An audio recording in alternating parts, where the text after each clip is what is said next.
Hello and welcome back to the ILTV Podcast. I'm Maayan Hoffman, Executive Editor of ILTV, and we're so happy to be here again with our viewers and our listeners. I have with me today a very interesting and special guest, Ambassador Eitan Na'eh, the former ambassador to Bahrain. Thank you so much for being here. Thank you for having me. A pleasure. Of course. Now, you just got back from Bahrain a couple of weeks ago. Now that you're back on the grounds, would you be willing to share what it was really like in the country, especially since October 7th? I mean, when you watched the news, it didn't feel like the country was very supportive of Israel. So two things. First of all, obviously, we were all surprised. Us Israelis, obviously, over there, and the Bahrainis too. How did it happen to you, Israelis? There were we received some messages of support, condolences, sorry for what happened. But very quickly, as we turned the page and went into Gaza, that of course has changed. Bahrain is the smallest Arab country, and of course, part of the greater Arab world and the Islamic world. And of course, public opinion has very mixed feelings. Especially when it comes to the Palestinians or to the Palestinian issue, which is obviously a very sensitive topic, very strong identification with the issue, whether it's on religious terms, national terms, ethnic terms. So, of course, we saw a lot of criticism, some boycotts, not official, but certainly businesses who've been boycotted, even American businesses. So it has been difficult, but that's to be expected. We are, after all, in an Arab country in a very young, new relationships. Did you feel uncomfortable at different points?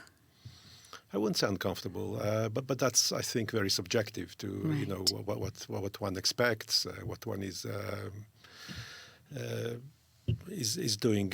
No, I think that when the war started and after when we were asked to leave the country by Jerusalem and come back to Israel, all channels were still open. So we were talking to whoever we needed to talk to decision makers to make sure that information, briefings, and dialogue continues.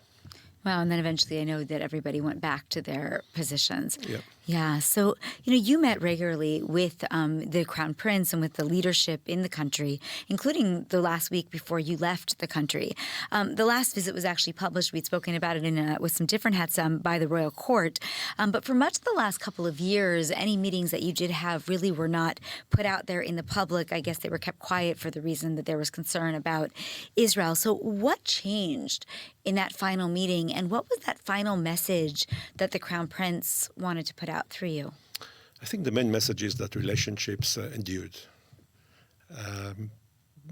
One of the most difficult tests since the Abraham Accords were signed. Mm-hmm. And that's an important message. It's not something to be taken for granted. That relations endured, not only endured, they want to continue to develop it. And in one of my conversations with the Crown Prince, and with others actually, when I said, I came here to build relationships, friendly relationships, they said, well, that's that part of your service has ended, and now we are about to, we are in a period of developing relationships. Oh, wow, okay. So building is over, and now we are developing. So we are on to the next stage. And I think that is the message. And I think that we start to see it now. It's not just my last meeting with the Crown Prince that was published. My successor, Sami Ravel, who just gave the copy of his credentials to the Foreign Minister, that meeting was published, not without public reaction, but still. So I think that the relationships see resilience, and that's a very important message. And certainly then I guess what you're also saying is it seems like the leadership, even if some of the people are struggling, as you mentioned, there was some response to the credentials, but the leadership was still very willing to put that out there because their leadership knows that relationship will continue to develop. Israel is still an important country, and it's usually what I used to say to my interlocutors. I said we might be part of the problem, but we're also certainly a very big part of the solution. Mm-hmm.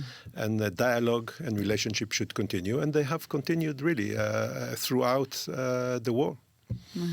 Now, talking about the war, Trump just this last week brought up again this, or it was leaked, the Gaza Riviera plan that involves, some new entity, some Palestinian leadership that's going to potentially take over and actually join the Abraham Accords, of which you remember in 2020 was Bahrain, of course, that you were there. You were also the UAE, the United Arab Emirates to begin with, the first country to sign on, Morocco. And, now we're thinking about maybe this other entity. Do you see a vision where more Arab nations are actually going to join the Accords? Do you believe in that vision at this stage? I think they will eventually. I think that they see the merit of having a relationship with Israel. Everybody who wants to be involved in securing the region, in making sure that the region will prosper, that we'll see economic growth, trade, east-west, west-east, needs relationship with Israel. It's a matter of time. And, of course, the right timing, but it will happen. Do you have an idea of who might be next? I mean, we keep talking about Saudi Arabia, but do you think that it is Saudi or maybe someone else? I'm sure it will be Saudi at a point of time. I cannot guess and won't gamble, but I think that's certainly on the table and in the cards.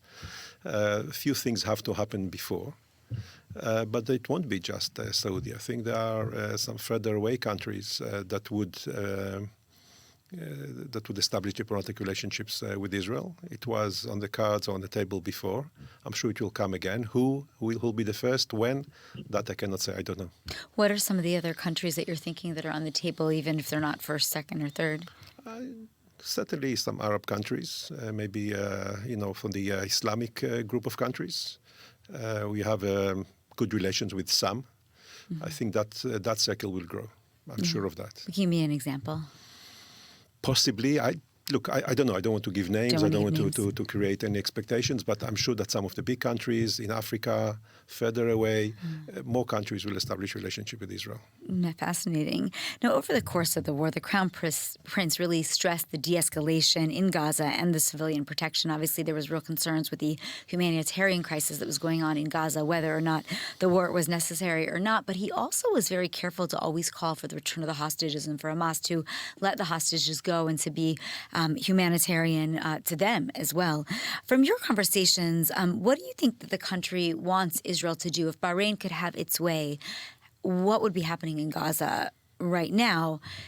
Do you get a vibe that the Palestinian issue is important to the country?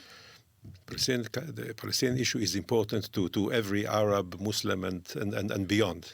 Of course, we see that, we hear it from leadership, and of course from the people. It's part of their identity. It's part of what they believe in. That's one, and that's. But is that really true? I mean, I'm asking because I think about how right before October 7th, Netanyahu had been at the GA, the General Assembly in the UN, and he'd spoken about potential normalization with Saudi Arabia, and there was all this talk and many reports that maybe there wouldn't have to be a Palestinian state, or the path could be very loose, and that the Saudi leadership had come out and said, well, Palestinians are important, but we'd rather have normalization more than we need a peace deal for the Palestinians or a Palestinian state. That we don't really know. I mean, certainly I don't know. It's all from what we read in the newspapers. Maybe you know more from the inside. Was that true? I mean, is it possible that Palestinians are important in theory, but not necessarily the important question for most of these countries? I wouldn't belittle the importance of the Palestinian issue to Arabs, Muslims, at all. I mean, It is an important issue. It comes out in every conversation. Interesting. That's one. How to solve and what exactly will be the details, I think that at least my interlocutors, I leave it for Israel and the Palestinians and maybe other bigger actors. Mm-hmm. They want to see a solution. They have delineated certain lines of how they would like, but they wouldn't dictate a certain formula. Okay. They want to see a solution, and I think I wouldn't take every word that was that we had 2 or 3 years ago and then reapply it now and say okay. Right. Well, the world has changed since October 7th. Things have changed, but I think that clearly they want to see a solution. Clearly, everybody sees it as a point of instability. I haven't heard anybody blaming Israel for it. Ah, okay. But they want Israel to take part and to be willing to solve the problem. I usually said, it takes two to tango. Our hands was extended for peace all the way to from 48. Right. It's within our before. Charter of Independence, Declaration of Independence. A hand is stretched out for peace, even in the midst of war. And that is still true, but obviously, and certainly after October, that has to come first with the security. It's a precondition. It's page number 1. Yeah, for sure. Did you have any discussion with the leadership in Bahrain about what Gaza would look like, what role a country like Bahrain might play in a future solution for the Gaza Strip? Actually not. I don't think, again, they didn't go into detailed conversations with me about the day after. Certainly would like to see a day after. Certainly would like to see Israel, not just the Palestinians, but Israel living in peace with its neighbors, and security. And there was an emphasis on security. Oh, interesting. There is a clear understanding, I think, post October 23, that what Israel is seeking is security. And that's as I said before, page number 1. Without it, what's peace? A piece of paper. Right. But when you talk about security, I mean, does that just mean demilitarized Palestinian state? Does that mean buffer zones around Gaza? What does that look like, security for Israel? Again, not in my Israel? Conversations with my Bahraini interlocutors, Bahraini leadership, any such details were touched upon. That is certainly, as they say it, not for them. They want to see a solution. They want to see easing up of the humanitarian situation. But I think these things are already happening. So it's really, Bahrain is a peaceful country, and what they want to see is peace, security, and prosperity that will benefit all, and certainly is part of the national security.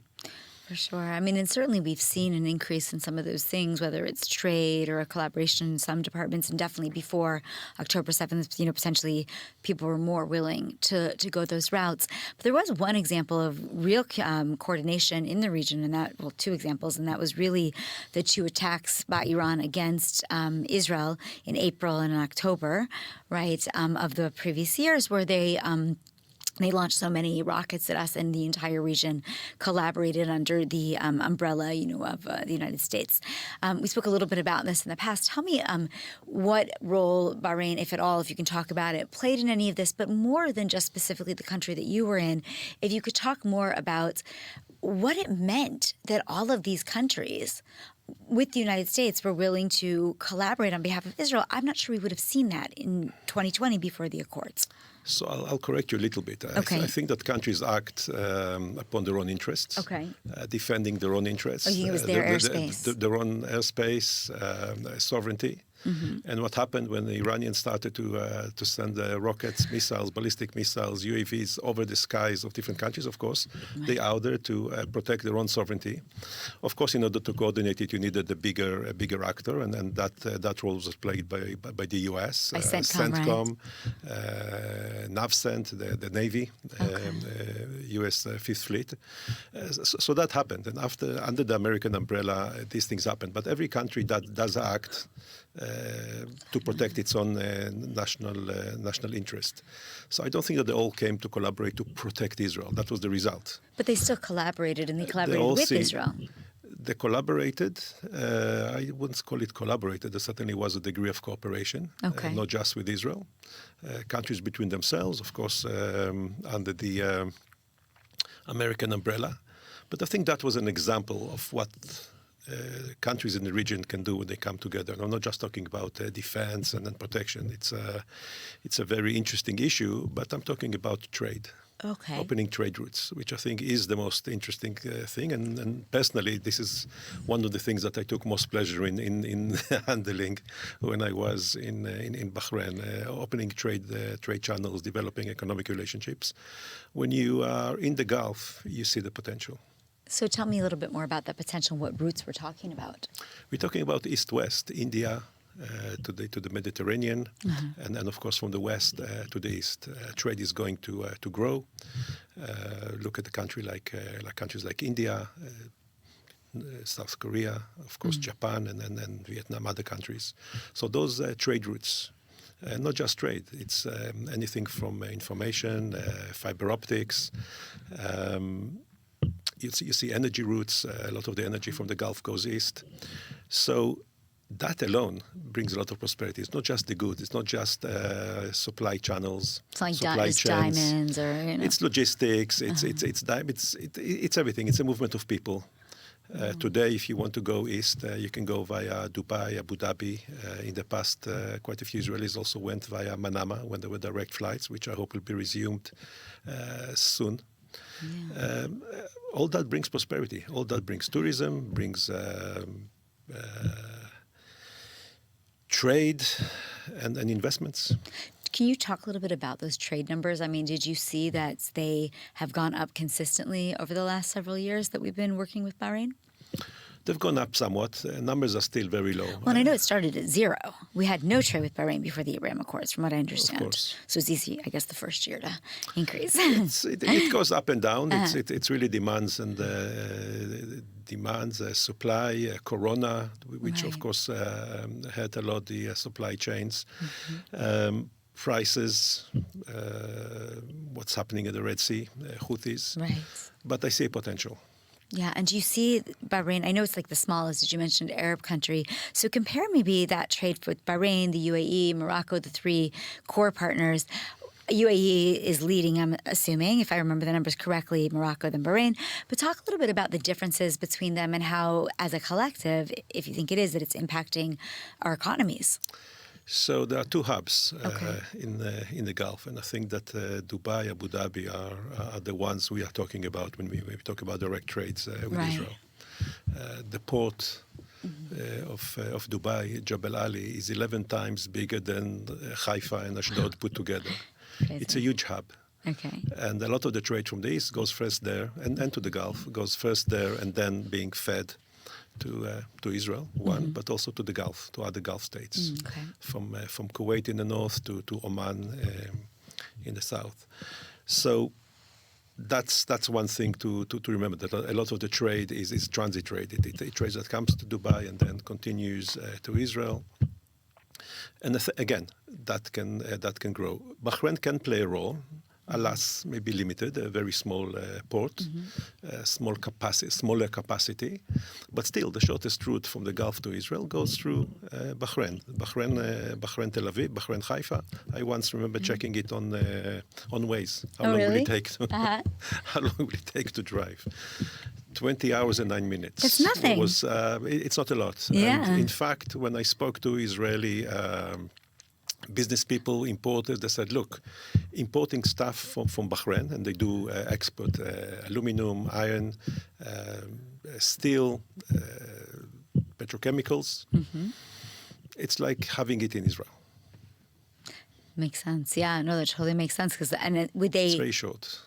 And it would be driven in, or would it still come from the port? Once Saudi is open, it can be driven in. It will take from Sunday to Wednesday or Thursday, and you have the goods in Haifa or Ashdod or Tel Aviv or Rehovot, wherever. Amazing. I'm just going to remind you not to knock on the table because, the microphones in this room are so sensitive. Sorry. Yeah, no, it's totally fine. We all do it. I talk with my hands as well, but it makes sense. Can't talk without the hands. Yeah, it's very difficult, especially us Jews and stuff. It's very hard. So let's talk a little bit about a message, that you might want to give to the Bahrainis. Even before that, I want to talk to you a bit about the culture. So you're an Israeli, you come to Bahrain. What was the same? What resonated with you as an Israeli, and what was different, good and bad, interesting and exciting, or challenging? So I'll start with what you ended your question with. Coming to the Gulf was exciting, obviously. Following the signing of the Abraham Accords, it's all new, all exciting, and obviously I was very curious, with endless questions, looking around, learning. They always ask me, "What's your impression?" I said, "I'm still learning the questions." So that's certainly one thing that certainly was there. There was excitement, there was curiosity. People were curious to meet Israelis, to talk to Israelis. To hear whatever is happening from an Israeli firsthand, not through the papers, not through any of the channels, but to see an Israeli and to talk to an Israeli. Another thing of talking to Israelis is that people bring their own stories. Right. And people always relate easier to personal stories. So that's another thing that these conversations allow us to do, is to tell a story. And we have a story to tell. And was there overlap in some of the stories? I mean, I think you have a background from your family's from Middle Eastern countries, right? No, my country is actually European. My Oh, family your is of family's European European. descent, but they came here in the mid-19th century. So there's quite a long generations, time. Palestine, Israeli, whatever you want to call it. Ottomans, yeah. Ottomans, yeah. Okay, yes. Oh, so that's probably Indeed. very interesting for the people living in Bahrain to hear a story like that. They were interested when you tell them about your family and you said, look, the conflict hasn't started in 48 or 67 or 23. It started a long time ago. I told to many people the story of my dad's cousin, an 8-year-old who was killed on a bus on the way from Tel Aviv to Jerusalem in 1939, August. And the last Jewish kid to be killed, or Jew at all, to be killed in then British Palestine before World War II. So what was the reason there? What was the excuse then? Settlements? What was the excuse? Gaza? Religion? 67. We're talking about 1939. Even Netanyahu wasn't born there, the prime minister. So, people certainly see it in when you tell them your own story.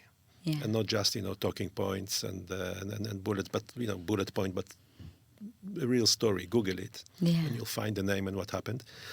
People are relating to it. Yeah. Easier. And did you hear stories like that from them that resonated with you as well? It was interesting to learn about the history of the Gulf, Okay. and the different tribes, how they all came together, how they fought with each other, the history, It's different when you look at it from the inside, because I learned Middle East history in university, but we looked at the Gulf, Right. and we looked at the Gulf Cooperation Council, the GCC, or we look at the Arab League. And when you're there and you see all the the nuances and the different shades and opinions, it's very interesting. It's actually fascinating. I can imagine. I love culture and I like their culture, and I felt at ease. You asked me before what I liked. Yeah. I like the food. I like the hospitality, fabulous hospitality. I wish we could, return it back when they come here.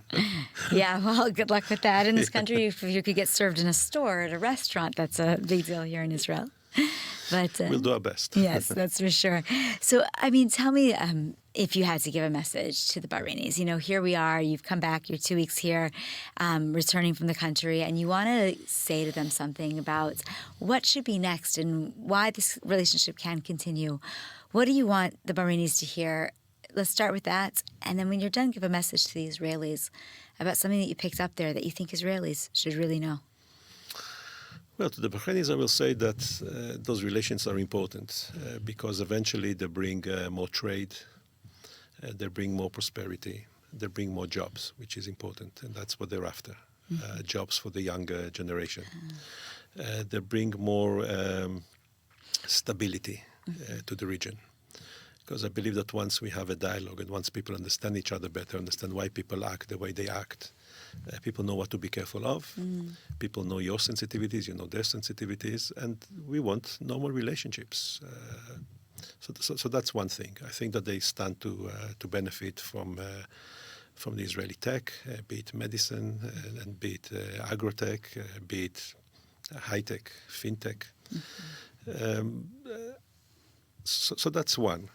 For that, we need peace, and peace can come when security is secure. When Israel is secured, feels secured. Yeah. And of course, there are conditions to that, and people do need to understand those conditions. Peace is in order to achieve security and economic prosperity. The message for the Israelis is patience. It's a process. It will take years for people to get to know us, to take down the walls of suspicion, of what they learned, what they heard about Israel, what they learned in school about Israel, what they watch on TV. Is it still like that in the school bus? Of course, very much so. And these things take time. It's not, okay, we've signed an accord, let's hug and kiss each other. Right. First, as a diplomat, I really, before the hugs and the kisses, I'm expecting appreciation, respect, to sit down together and to map interests and to act upon what we think is important and prioritized and go ahead with it. That's what makes countries work together, not necessarily They love us or they don't love us. They learn to love you. They learn to respect you. That takes time. Learn to respect you, for sure. So what do we need from Washington right now? I think that American involvement is extremely important. I think that countries in the region are looking up at America, certainly where I was, certainly in Bahrain. The first accord or an agreement that Bahrain signed with the Western country was in 1816. It was Great Britain. The Americans are in the Gulf since the end of World War II. The Bahrainis supplied half of the fuel that was needed for the Allies fighting in the Middle East. Okay. El Alamein would not have been won without Bahraini oil. So the Gulf is important. It's important also to America, and America is very important to the Gulf and to the security and prosperity of the Gulf. And therefore, we need America to continue to stay involved. That's what will secure peace and give us security. Nice. So, we're going to run out of time. We have about 2 minutes left. And I want to ask you this. If there was a moment or if there was a experience that you had in Bahrain that really is going to stick with you for the rest of your life, something that you'll tell your grandkids about or, share when you write your book about being the first ambassador to Bahrain. I just made that up, but, you never know. What would it be? Being, a normal Israeli, grew up here and to find myself in the Gulf was in itself an exciting experience. Going to the beach, meeting people. It's for me, what is really interesting in what we do is the people that we meet. Yeah. Places we can see, we can visit, museums we can go to, but it's the people, and what will stick with me are the friendships that we created and the people, those that were in touch with us and stuck with us, not without sometimes raising some questions, curiosity. Curious questions about how long is it going to last and so on. But they are good friends, and this is what I'm taking back from Bahrain: the friendships, the people, the hospitality, the warmth, the certain coolness about them. The quiet. In contrast to us Israelis who are a bit stressed and need everything to happen yesterday. Right. From the Bahrain, and I said it to them because I quickly realized I learned patience. Wow, you learned patience. That's what you brought back from Bahrain. So I guess we'll have to test that over the next months. Well, let's see how long it will last. Right, exactly. Very nice. Well, Ambassador Na'eh, thank you so much for being here today. I really appreciate your insights. Thank you very much. Pleasure being here.